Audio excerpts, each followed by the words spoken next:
As tensões entre Washington e Teherã estão novamente no auge após 2 petroleiros serem atacados em 13 de junho, perto da entrada do Golfo Pérsico. Este foi o segundo incidente em um mês, e os oficiais dos Estados Unidos da América rapidamente culparam o Irã, mas não forneceram provas. Já o Irã negou irregularidades. Embora não esteja claro exatamente o que aconteceu, o evento alimentou os temores de que um confronto militar entre o Irã e os Estados Unidos é iminente. A verdade, porém, é a primeira vítima da guerra, por isso pouco importa o que de fato ocorreu. No entanto, erro de cálculo, má interpretação e mau julgamento podem conspirar para transformar um pequeno confronto em uma briga de grandes proporções.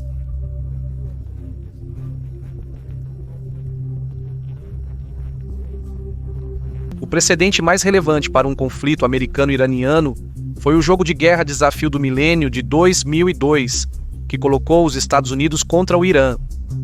Foi o maior exercício do tipo, totalizando um custo aproximado de 250 milhões e envolvendo cerca de 13.500 participantes com vários locais de treinamento ao vivo.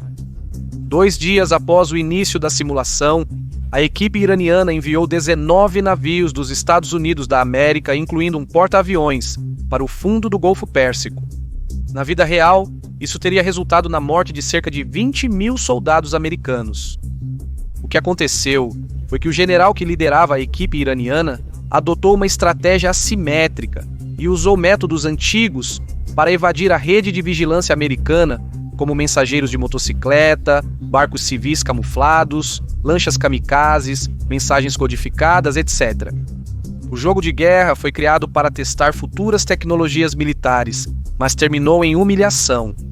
Tanto que o exercício foi reiniciado com novas regras de engajamento sendo manipuladas a favor dos americanos.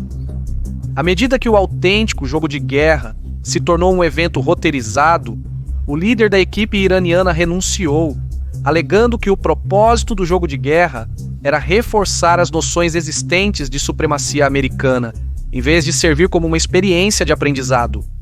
O Desafio do Milênio é um lembrete de que nenhum plano sobrevive ao primeiro contato com o inimigo, e o erro de cálculo está logo ali na esquina. A causa mais provável para uma guerra entre americanos e iranianos seria por meio de pequenos ataques negáveis. Qualquer um dos lados poderia provocar o outro. Imagine as milícias xiitas no Iraque com estreitas conexões com o aparato de segurança iraniano, visando comboios militares dos Estados Unidos da América e matando vários soldados americanos. Com base na experiência, Teherã sabe que tais ataques menores não resultam em retaliação direta de Washington, desde que sejam negáveis. Por exemplo, o Departamento de Defesa dos Estados Unidos da América estima que de 2003 a 2011, um pouco mais de 600 soldados americanos foram mortos por proxies iranianos no Iraque. Esses tipos de ataques pequenos e negáveis têm pouca consequência.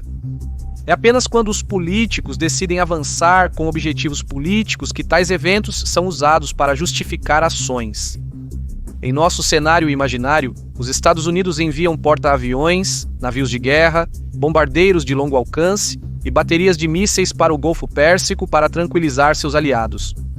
Um adicional de 120 mil tropas são enviadas para as bases americanas no Oriente Médio, uma cifra que se aproxima da invasão do Iraque em 2003. Não surpreendentemente, os iranianos percebem a manobra como um sinal de que Trump está se preparando para um ataque generalizado. Theodon responde movendo seus mísseis e minas navais para fora do armazenamento e dispersando-os. Embora nenhum dos lados queira uma luta e ambas as partes estejam apenas buscando defender seus interesses de um ataque do outro, o clima de desconfiança mútua e a pressão do tempo levam ao mal-entendido. Adicione a isso a tendência de Trump de se descontrolar no Twitter e temos uma receita onde um leve ataque pode provocar uma retaliação severa. Como foi o caso no jogo de guerra Desafio do Milênio de 2002, a melhor defesa do Irã é um ataque preventivo imediato e devastador.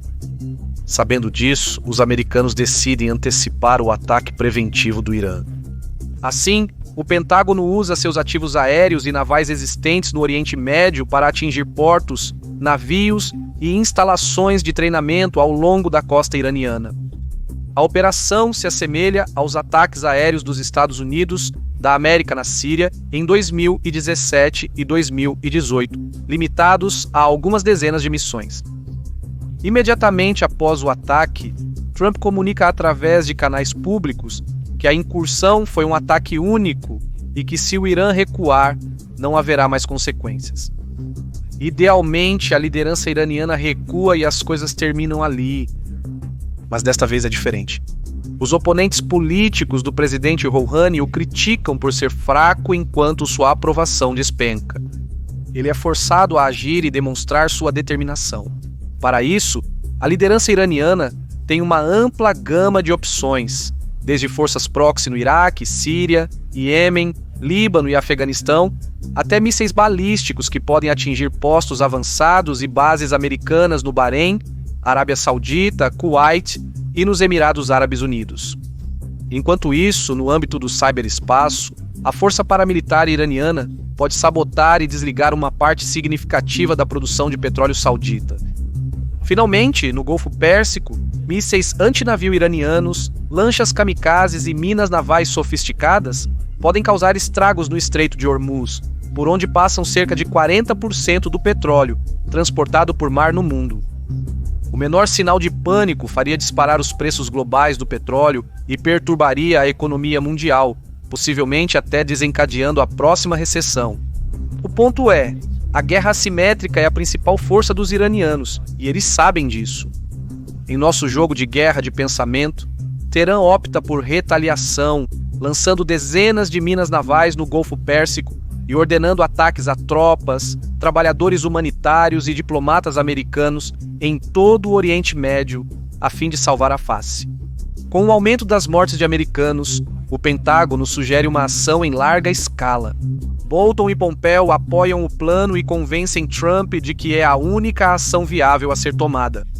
À medida que a lógica da escalada conspira para transformar um pequeno conflito em um incêndio regional, bombardeiros dos Estados Unidos da América atingem alvos convencionais iranianos e destroem grande parte da infraestrutura nuclear do país em Natanz, Esfahan, Arak, Fordow, etc. Ainda assim, Washington para antes de uma guerra total.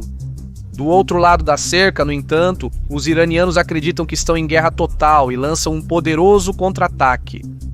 O Estreito de Hormuz é efetivamente fechado com centenas de minas navais, enquanto pequenos barcos kamikaze iranianos, drones e uma frota de mini-submarinos intimidam e assediam a frota americana no Golfo Pérsico. Como contramedida, os Estados Unidos usam navios de superfície para vigilância e reconhecimento para detectar ou eliminar os ataques iranianos. No entanto, alguns ataques e perdas não podem ser evitados. Da mesma forma, o preço do petróleo dispara para $150 por barril e estagna o crescimento do produto interno bruto mundial. Tendo ultrapassado o ponto sem retorno, Teherã lança o máximo de mísseis que pode nas bases militares dos Estados Unidos da América na área nos próximos dias. Ao mesmo tempo, milícias proxy iranianas atacam as tropas dos Estados Unidos da América no Iraque, Síria e Líbano, enquanto os grupos proxy no Iêmen lançam uma saraivada de foguetes contra a Arábia Saudita e inundam partes do Mar Vermelho com minas navais, danificando assim o comércio que passa pelo Canal de Suez. A economia global sofre outro golpe. Em certo ponto, Israel é envolvido no conflito e confronta o Hezbollah. O Irã decide aumentar as apostas para os Estados Unidos, atingindo Israel. Como tal, Teherã direciona o Hezbollah para atacar Israel usando seu arsenal de cerca de 130 mil foguetes. O assalto sobrecarrega o sistema de mísseis Iron Dome de Israel, deixando os israelenses com pouca escolha a não ser invadir o sul do Líbano e até partes da Síria para erradicar os redutos locais do Hezbollah. O que começou como uma troca de farpas agora afeta grande parte do Oriente Médio. Após semanas de ataques aéreos dos Estados Unidos da América com uma média de 1.200 missões por dia, o exército regular iraniano é neutralizado, mas os grupos de procuração são mais resilientes. À medida que os combates se prolongam, grupos de lobby israelenses e sauditas em Washington pedem a derrubada do governo iraniano. A situação lembra o assalto à Líbia em 2011, onde os Estados Unidos tropeçaram em uma operação de mudança de regime e não tinham um objetivo claro. Dessa vez, no entanto, a escala é muito maior. O Irã acaba sendo um campo de batalha totalmente distinto.